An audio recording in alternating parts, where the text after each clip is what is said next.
we have a great match for you here on our second one.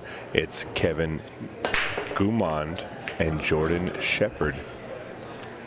Kevin is a player that I'm very familiar with. I'll tell you a quick little story. Back when COVID happened, the state of Texas shut down. We were getting ready to have a big tournament, and they shut us down. We couldn't run any tournaments, and we were a little upset, so I ran an 8-man single elimination tournament at my house. Kevin came up from the Austin area, took down several big names. He's a great player, but he's got his hands full right now with Jordan Shepard. Stephen Wyatt and Adam Williams in the booth with you today, or for this match at least. We've got a ton of matches coming up, and we're going to swap in and out. I know Stephen Jameson does a phenomenal job in here, and I love listening to him talk through the racks. We're going to give him a little bit of a break now. Adam, what do you know about Mr. Kevin Guimond? Yeah, I've been working with him quite a little bit. Him, George, and Mike have actually bought the franchisee for New England, so they are launching in New Jersey and Connecticut. Oh, so he's an Ultimate Pool USA League operator. Yeah, so they've we're just about to launch and announce, so they will be pushing hard already. They've already got teams signed up, and I say they've been attacking it already, even before we've launched, so they're going to be a great addition to the team. Well, I'll tell you what, Kevin is a great player, and I know he has a lot of fans that enjoy watching him play, so I think he'll do well. And if he's got a team behind him, while I don't know them, obviously, if they're working with Kevin, he's going to be in a good position to really provide that New England area with the league and everything that it has to offer, including that $100,000 first prize that we're going to crown a champion next year. I absolutely can't wait for that. I've never been so excited for something that's a year away. Right, yeah, I say it sounds like it's a long time away, but it'll come around quick. Yeah, and speaking of coming around quick, we are just over 2 minutes into this match, and Jordan Shepard has made a great out here. He's going to take the 1-0 lead, and we'll get our first opportunity to see Kevin get in there. And what we've seen lately is it's really all coming down to the break.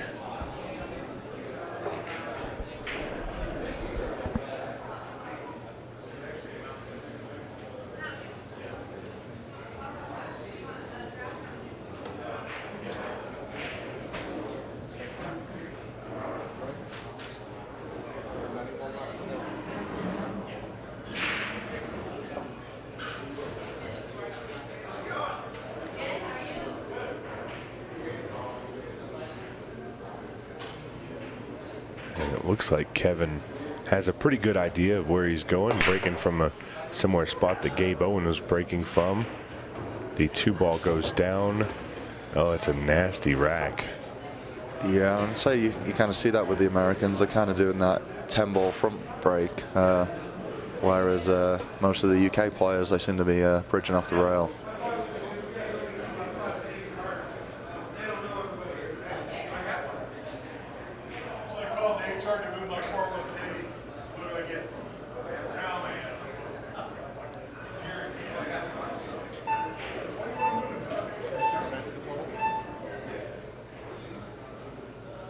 And yeah, Kevin seems super comfortable on the shot clock too. He's already used his shot clock, and he's probably definitely been on a shot clock before by the looks of it. Yeah, he has, and he can be a little bit more of a methodical player. So it'll be interesting to see how he deals with it. He likes to look at the table. He likes to look around. So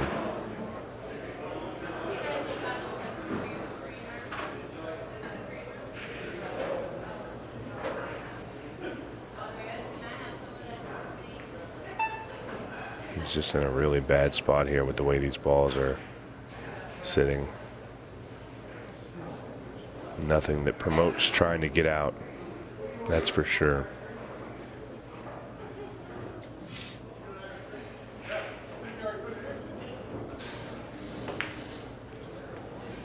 And Jordan Shepard here taking a little bit of a flyer, but it's a safe shot because there's still balls tied up. Yeah, I think he's got a lot of safety with the 7 and 10 being tied up as well. So kind of opens his balls out, and it's not turned out too bad for him.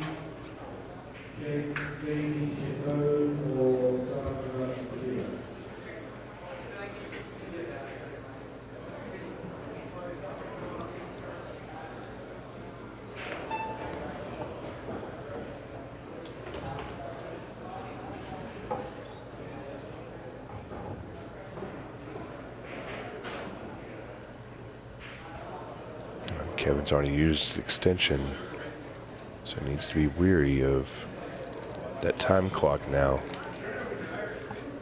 especially when you get into the safety battle.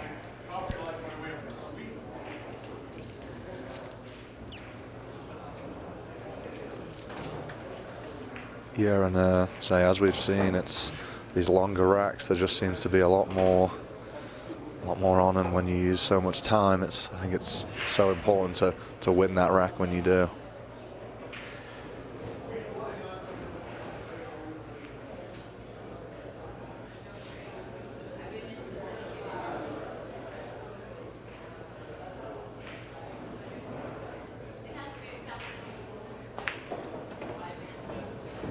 And Jordan's going to have to move the 8-ball. He doesn't want to do it too early because you don't want to take a chance of making a mistake and having that 5-ball opened up. There's the time, and he's got a shot. Yeah, but that 14's still a little funny with where the 5-ball is now.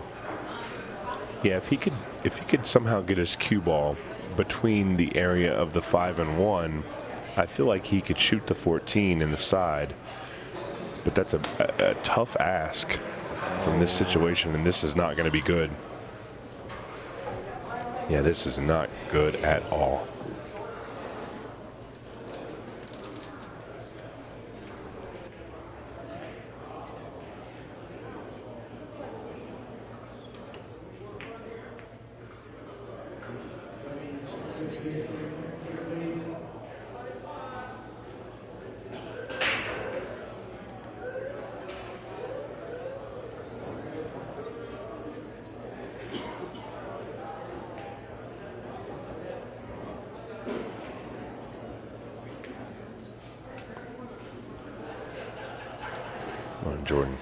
Jordan Shepard getting a little lucky there.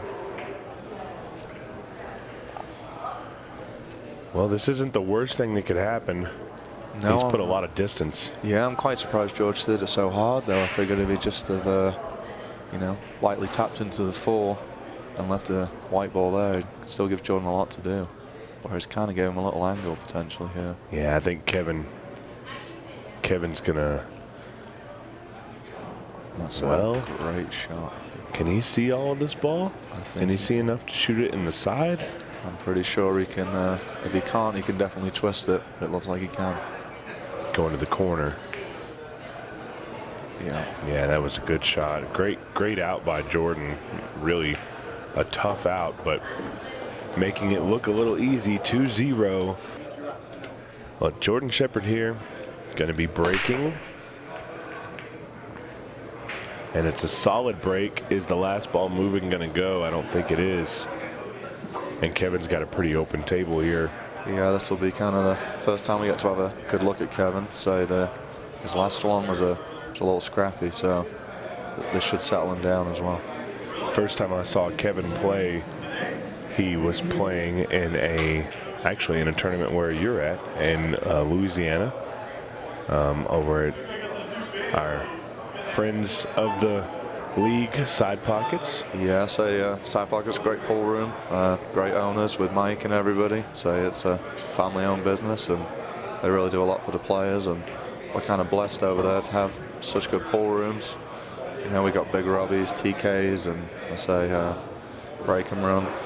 There's another pool room coming out as well. So yeah, we've got about 6 pool rooms that have got over 20 diamonds in the space of a 20-minute drive, so we're kind of spoiled for choice.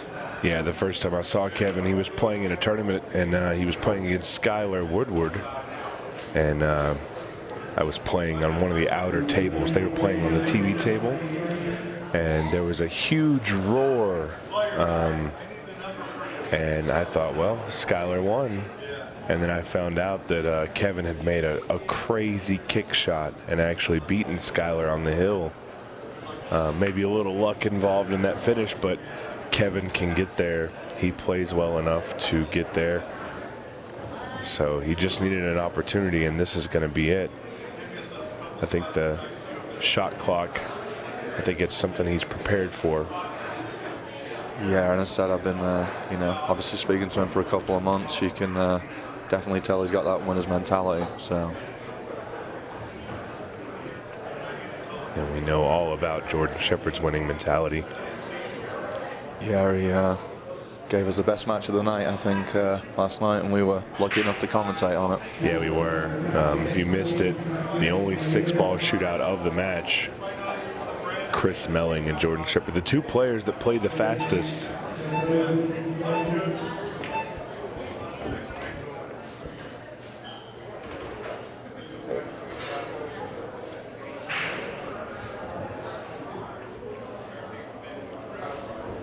And I think I even said in the opening minutes of that match, I think I said to you that, we're probably not getting a 6-ball shootout. Yeah, but it should be a good match. Yeah. And then I commentator cursed it into reality. Yeah, we were 3 minutes in and 3 racks down, so it wasn't looking like there was going to be much chance. Then all the crazy stuff happened, and we got into a 6-ball shootout that I believe Jordan Shepherd won by less than a second. Yeah, and welcome to Ultimate Pool, right? Yeah, it was so exciting, those 6-ball shootouts. And I think we'll see a few of them in the Open. The race is a little bit longer, but obviously some of the players maybe not playing at the same pace as others, maybe not quite playing at a phenomenal level yet. They're still learning, and that's one of the things that they worry about is the shot clock. And I've had several conversations with a lot of players. The shot clock, what it really does is it allows you to think with your gut, your instinct. And while sometimes it's great to maybe have a coach or somebody to tell you what to do, sometimes it's good to go with your gut. And depending on your coach, you might be getting told, the wrong way to go about it. So I think in the end, you really want to just trust your gut. And I think the shot clock facilitates that for some of these newer players. Because we don't have timeouts. We're not having any coaching of any sort. So you have 30 seconds, figure out what you want to do and do it. Trust your gut. And I'm seeing a lot of those players, and they're playing better than I've ever seen them play because of it. Yeah, absolutely. I'm an advocate for it. When I'm on a shot clock, I seem to shoot better. And obviously, if they do get in a situation, they still have the extension as well that they can utilize. Yep. But yeah, as I said, we just want to give the players of all level just the same experience. And as I said, it's just no matter where you play an Ultimate Pool, you're on the same rule set. And it's we've had great feedback, and people are really excited about it. And it becomes a tactical thing with the shot clock too. If you're a lower skill level player and the higher skill level player's got to run out. Look at this shot. He just didn't get there. Wow, I'm sorry. Go ahead. That was a crazy shot. Yeah, so you can utilize the shot clock to your advantage if you eat up the clock and use your 30-second shot clock. Definitely puts pressure on the higher player. That's one of the other things that I really like about the league is I've played a ton of different leagues, and being a little bit of a better player, I'm not a champion or anything, but I know my way around the table a little bit. A lot of times my matches were taking 45 minutes to an hour because maybe our races was longer, or I had to go to more balls than the other player. And so our matches would take just an hour, sometimes hour and a half to get done. And I've got players on my team, friends, and they they play their match and their race is maybe to 2 games or something like that. They play for 15 minutes and they're done, and they feel like maybe they're not getting their money's worth. The thing I love about Ultimate is that everybody plays the same amount of time. There are no races. There is nothing that you have to get to. You simply play for 30 minutes, and the player who's ahead is the winner. And that's all there is to it. It allows everybody on my team to play for 30 minutes. And that's table time. That's not match time. That's anytime you rack the balls, or if you have to pause because there's a player shooting on a table next to you, you stop that clock. So every single player on my team gets the same amount of table time to show what they can do. And that's something that I really enjoy, and I really love the fact that that's how it is, because it gives you the freedom to kind of, you don't have to play a certain way because the races are different. You get 30 minutes to do what you need to do, and you do it. Right, 100%. And yeah, obviously with the handicap and the minus start, you know, it's challenging whatever level you are. You know, if you're a top skill level player. I'll tell you what, look at this shot. I think Kevin's about to just one rail bank this into the corner with some speed. I really do think that's what's about to happen.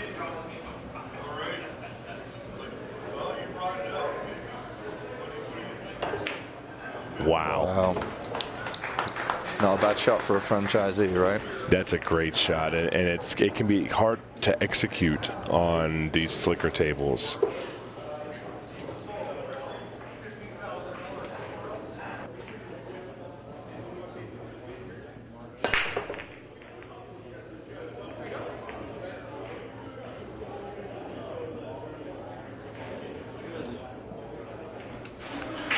And yeah, Jordan yet again has got another great split, but nothing just seems to be dropping for him.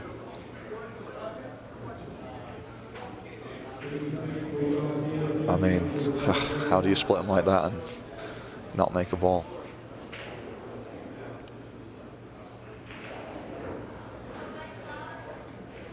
And I hate to say it, Stephen, but we might be looking at another 6-ball shootout. We're nearly halfway through, and it's only 2-2. Yeah, we're almost to the halfway point. Clock starts at 40, and it's a little bit of a change that was done, because while we're here to allow the players to have an event for them, we still want it to be fun for the spectators. And 50-minute match timers. A lot of the matches in Kansas City were ending with 20 or even 25 minutes left on the clock. Yeah, and you know, we want to definitely, even with the players, you know, we definitely want to put them under that pressure of, you know, the match clock comes into play, and I think that's important. And as I said, it's entertainment for us and the viewers, and I also think the players enjoy it as well. Yeah, you know, it's not we don't want to see a 6-ball shootout every time, but we would like to see those hill matches that they're under the pressure of the 15-second shot clock, and you know, maybe it's close enough that it's going to go to a 6-ball, or maybe it's just under the 10-minute mark, but at least we get to see the pressure applied to the players, because that's when great things happen. That's when amazing shots happen, is when there's pressure on the players. We all love to see the runouts, but those great shots and those pressure moments, those are the ones that are fun. Yeah, and you see a different tactic coming in, and as it starts getting a little quicker, you know, you might see Kevin speed up, and then Jordan slows down, and you know, it's a completely different dynamic than what we used to seeing. Yeah, we saw it yesterday in the shootout with Cleve Thompson and Chase Stumful. Of course, we saw Chase really utilize the clock against Cleve. And, you know, Cleve Thompson, probably not the best player in the UK, but he always puts on a good show. He's very entertaining. I really enjoy watching him in the shootout, and he had a great match against Chase yesterday. Yeah, so he's kind of bought into the American pool, and I think he's trying to switch over as much as he can. So I think he really enjoys it out here.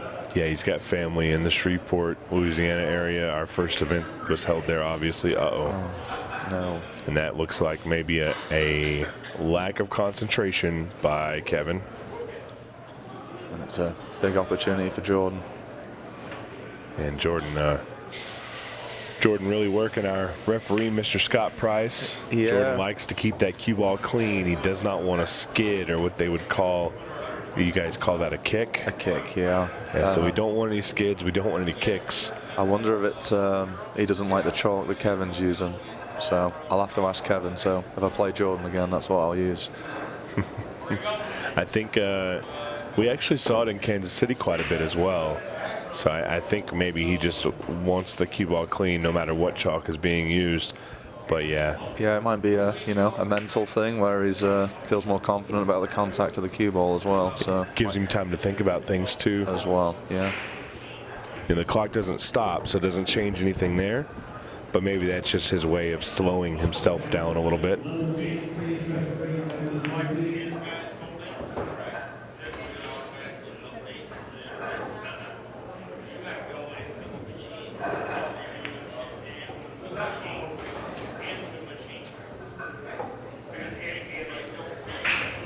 Well, there's not much going to be slowing him down other than himself on this rack.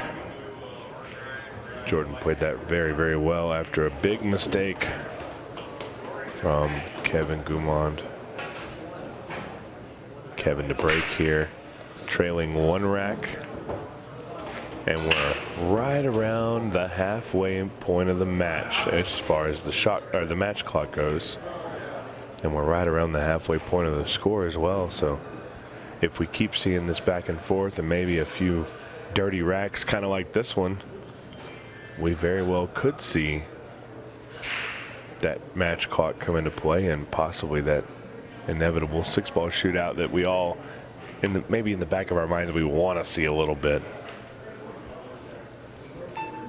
But if you're Kevin, do you really want to play against Jordan Shepherd in a 6-ball shootout after what we saw yesterday? I think Jordan will have his running shoes on again today, so it's I don't think I'd want to do it. I heard he went and got new shoes just because he thought he might end up in a shootout. Yeah, he said his shoes that he brought weren't comfortable enough, so he was I think he made a stop and switched them over. So whatever he did, it worked. Well, whoever let him borrow the vehicle to go get that needs a kick of the money from the shootout, because he played well with those running shoes on. He sounds like a nice guy, whoever it was.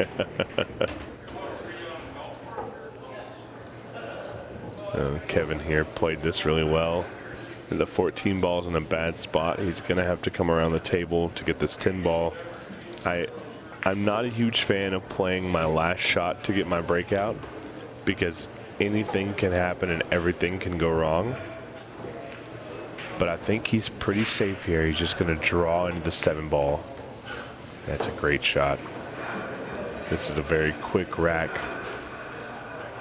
by the Massachusetts native.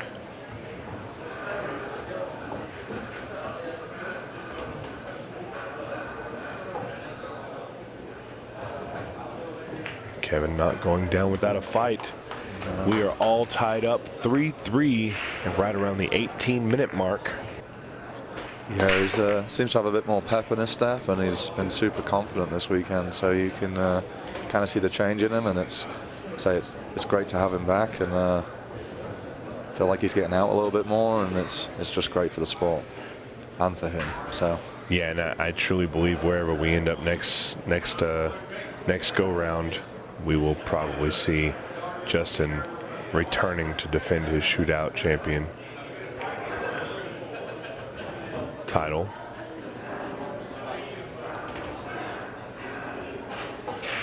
This is not what Jordan wanted here.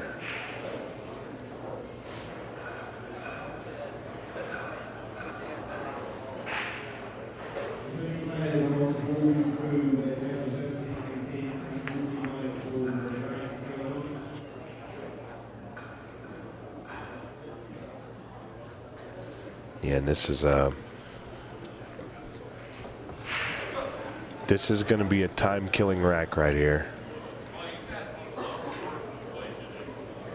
yeah, but I don't think it's as much of a headache as you think. If you can get around, somewhere near the 7 ball, I think he's got a good chance of getting out. But that's probably not the best start. Yeah, this is going to be an interesting one.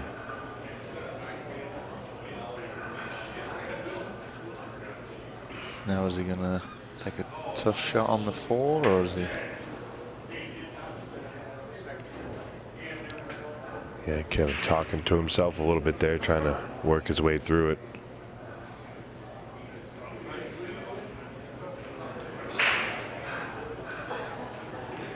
Yeah, it looks like he's, yeah.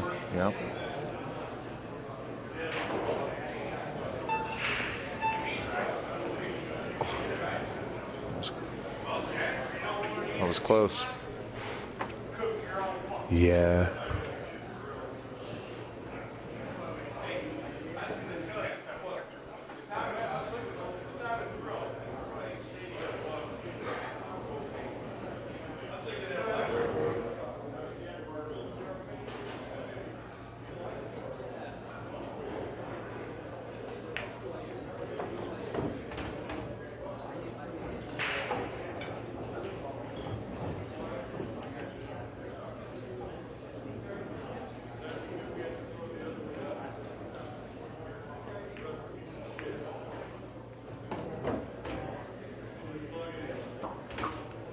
Well, Jordan using all of the pocket there. He played a pretty good shot. Looking to go up 4-3. And he's just 2 shots away from getting to that 8 ball. I think we can pretty much say that if Jordan Shepherd gets to the 8 ball, he's probably winning the rack.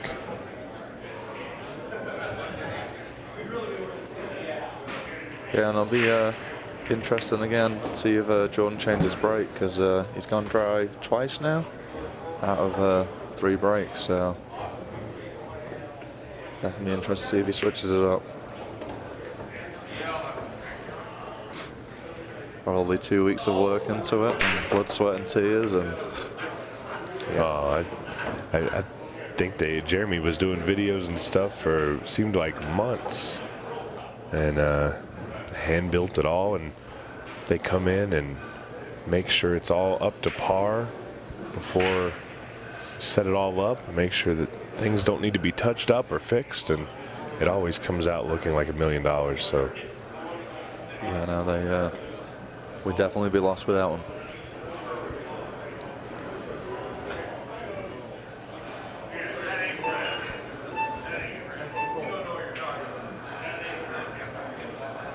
Yeah, Kevin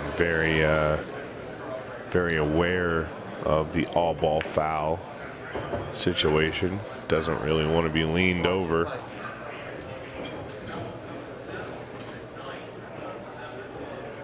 I can relate.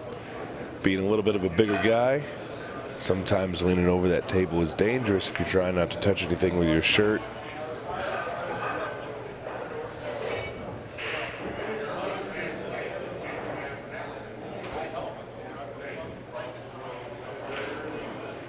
And we're looking at 4-4 if Kevin can get out here.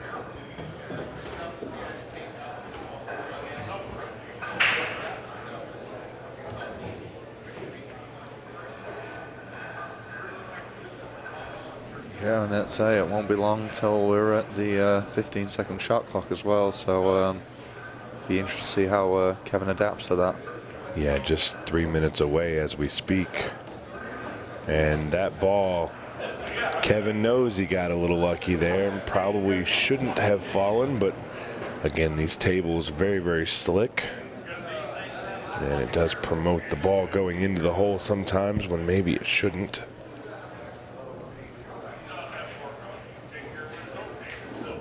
Nice little bump on the 8 ball to get it available. That's a great shot by Kevin.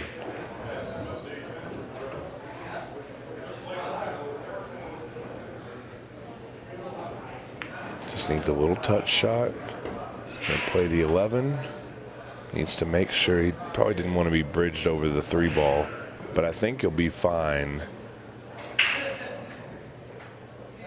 Always more comfortable when you don't have to elevate that cue.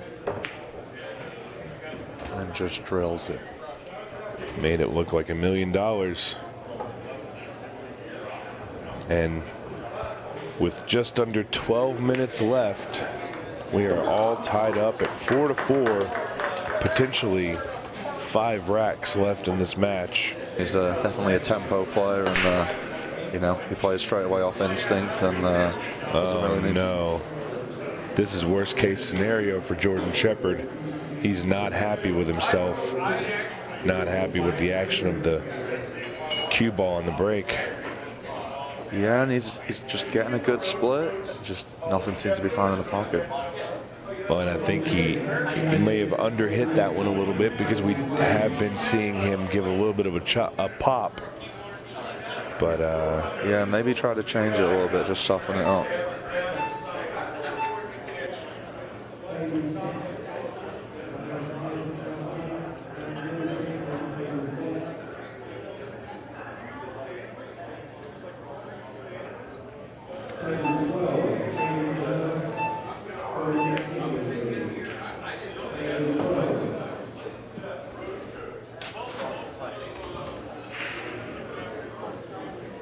Saying this crowd is definitely picking up.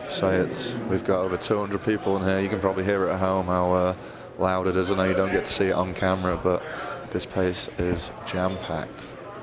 Yeah, there's a lot of people in here, and a lot of people having a lunch with their pool, sitting down. They have some good food here. Yeah, it's been really good. Yeah, again, we've been spoiled and looked after by the team, and I say it's the reception we get and the service we receive. I mean, they just go above and beyond for us, and it's been amazing. Yeah, they can't say enough good things about all the hosts we've had so far. Of course, Bill in Kansas City, and now Rob here at Rec Room Underground. The staff here has been incredible. Our bartender Alex and Bree, they've really gone above and beyond for us, as well as some of the other employees. Yeah. Give a shout out to Goofy. He keeps this room looking clean. He comes in the morning, makes sure everything's cleaned up real well, and make sure that it's ready for our players. So can't say enough good things about the entire team at Rec Room Underground. That was a great shot by Kevin. Unfortunately, he didn't give himself a great shot, and now we are into that 15-second shot clock. He's not going to like this one. This is tough, because when you have to make decisions in under 15 seconds. Yeah, and I think he'll...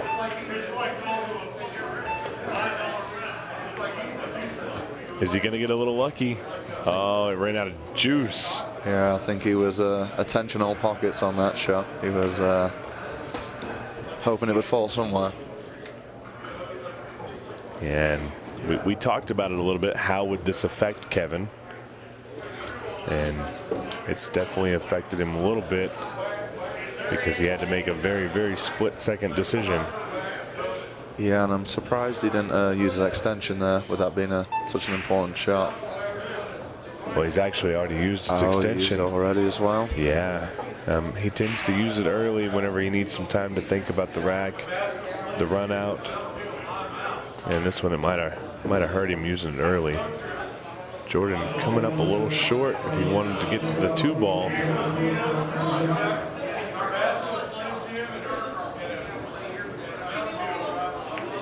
Yeah, but I just think he's just going to put... yeah, I think he's okay. He's just going to play the 2 in the middle, I think, off the 10.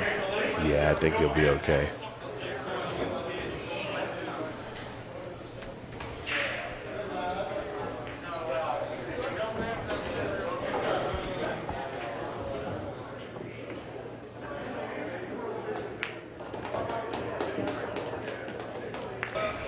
Yeah, it's just Kevin's going to be hoping for a great spread, and hopefully a ball drops, and looks like he got it. Oh, and this is a pretty good spread. The only issue here is the dirty combo is not allowed in this format, so you cannot shoot the 12 into the 6 and take solids. And he's going to use his extension.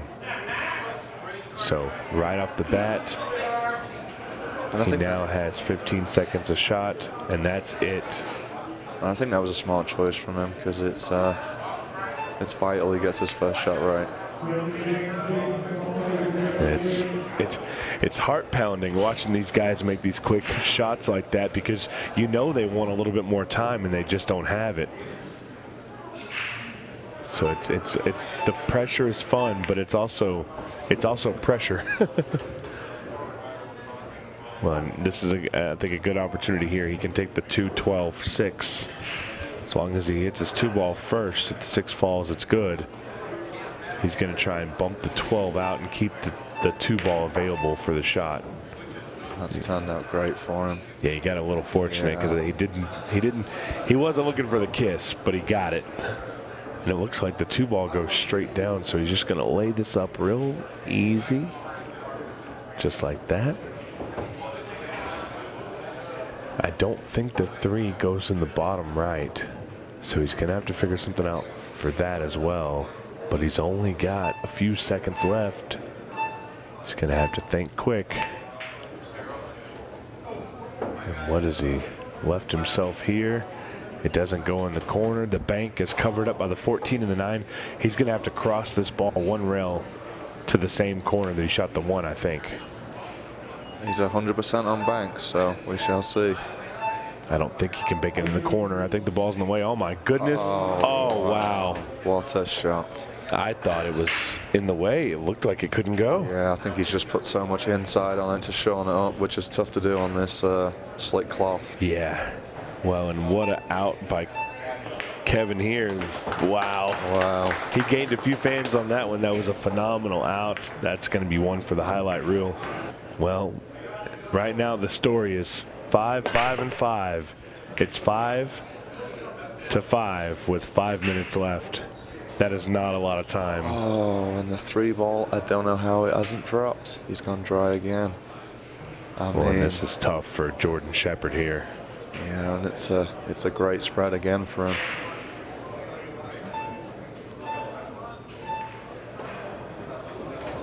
He's got a little funny on it. I think maybe he'll just play into the 6 and screw back into the 7, but it doesn't leave him much options after. Well, he doesn't have a lot of time. He's taking his extension. So from this point forward, you're going to have to think quick, Kev. Yeah, I say. Now it's advantage Jordan Shepard. Well, and with 15 seconds, there's not enough time, or there's too much time on the clock to really run it down, per se.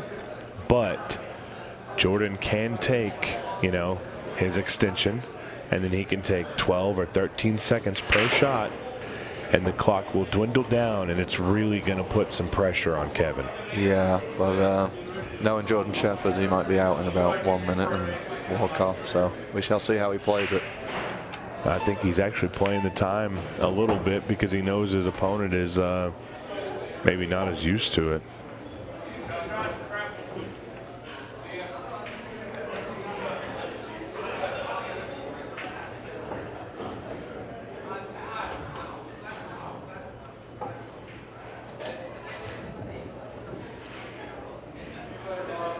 Yeah, he's taking a little bit of time here. Yeah, he's got. Well, and I believe he's out from here. I don't see any big issues.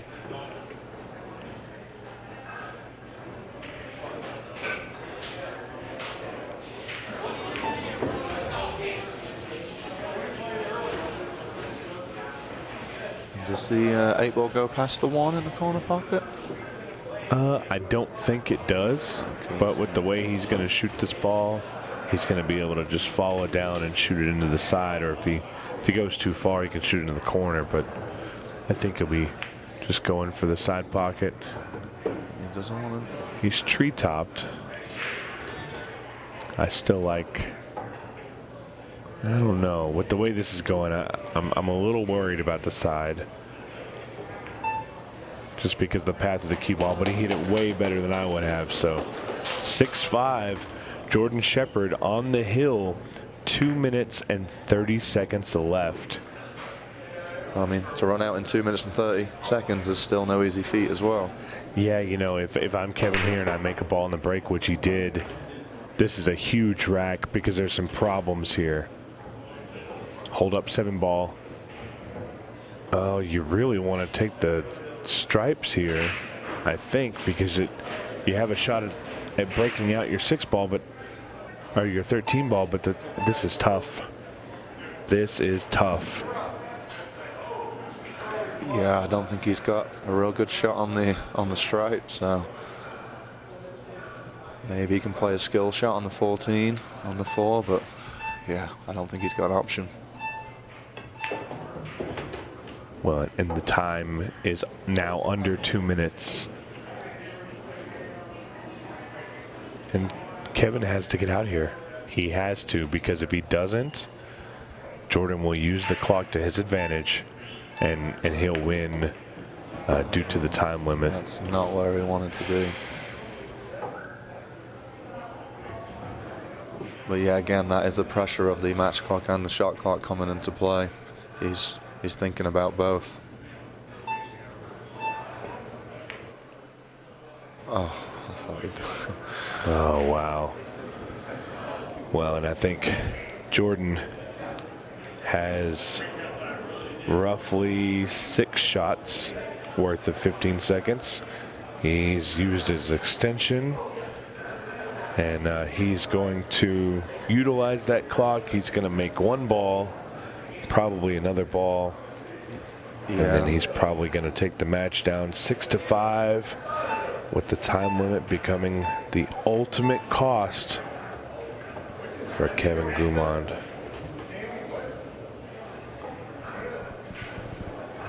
So yeah, he's gonna chew up as much as he can, and as he said, he's got these 3 balls that are hangers for him. So Yeah, and it's a smart play because, again, the use of the shot clock and the match clock is all part of the situation. yeah, and there he is. I say he's And that is the match. And Kevin got his first taste of Ultimate Pool USA. The match clock was the ultimate decider, but Jordan Shepard played well to get there. We'll get a word with him in the arena in just a moment. Don't go anywhere, guys. We'll be back.